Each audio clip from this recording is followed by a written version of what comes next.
Bapak, Ibu, Saudara-saudari, adik-adik para sahabat Tuhan Yesus di Paroki Santo Yosef Matahari dan di Stasi Santo Tomas dan juga para sahabat Tuhan Yesus dimanapun Anda berada, berkat dalam, salam semangat, sehat selalu, tetap berbahagia dan tekun berbuat baik. Marilah kembali kita belajar ilmu sejati pada hari Rabu tanggal 31 Januari tahun 2024 bersama dengan gereja kita memperingati peringatan wajib Santo Yohanes Bosco, seorang imam. Kita mengawali belajar ilmu sejati dengan berdoa dalam nama Bapa, Putra dan Roh Kudus. Amin.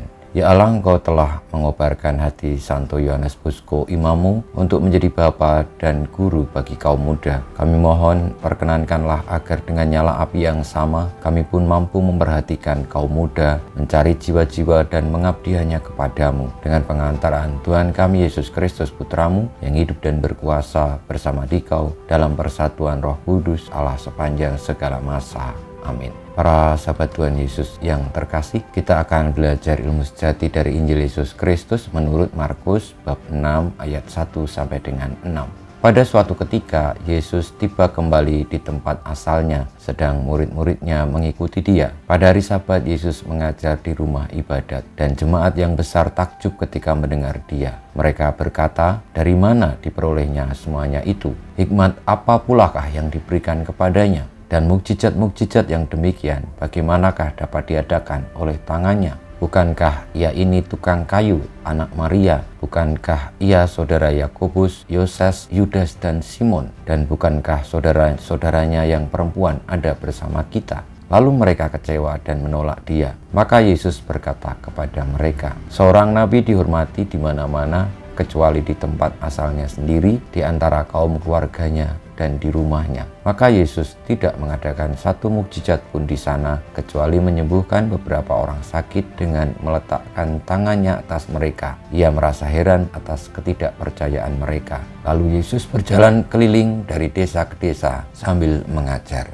Demikianlah sabda Tuhan, terpujilah Kristus. Para sahabat Tuhan Yesus yang terkasih, ketika Tuhan Yesus berada di antara kaum keluarganya dan pulang ke tempat asalnya, lalu orang-orang pada bertanya, dari mana kekuatan yang diperoleh Tuhan Yesus? Dari mana hikmat yang diperoleh Tuhan Yesus? Sehingga Tuhan Yesus lalu diikuti para murid dan juga mampu menyembuhkan orang-orang sakit, memberikan pengajaran-pengajaran tentang kebaikan. Karena mereka merasa sudah lebih kenal dengan Tuhan Yesus, bahwa Tuhan Yesus adalah seorang tukang kayu, anak Maria, bukan keturunan raja, bukan keturunan orang besar. Maka mereka lalu menyaksikan dari mana semuanya itu diperoleh Tuhan Yesus. Mereka tidak percaya. Saudara-saudari yang terkasih, hal itu wajar juga kita alami di tengah-tengah kehidupan kita ini. Sehingga Tuhan Yesus bersabda bahwa nabi dihormati di mana-mana, tetapi di kaum keluarganya sendiri, di tempat asalnya tidak dihormati, karena mereka orang-orang yang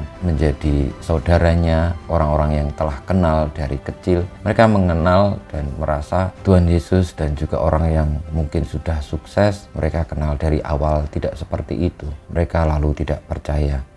Saudara-saudari yang terkasih, marilah kita membongkar segala paradigma yang kita miliki sebagaimana orang-orang yang tidak percaya karena merasa sudah mengenal.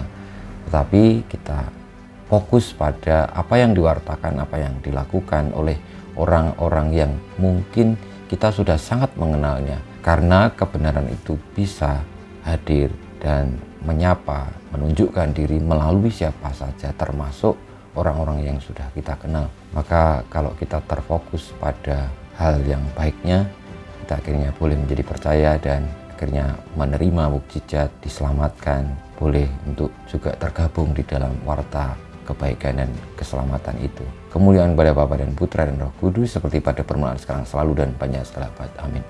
Ya Yesus, jadikanlah hati kami seperti hati-Mu, Tuhan, bersamamu dan bersama Roh-Mu. Kita semua hidup kita, perjuangan kita untuk percaya kepada Yesus, sang jalan kebenaran dan hidup, senantiasa dibimbing, dilindungi, diberkati Allah yang Maha Kuasa, Bapa, Putra, dan Roh Kudus. Amin.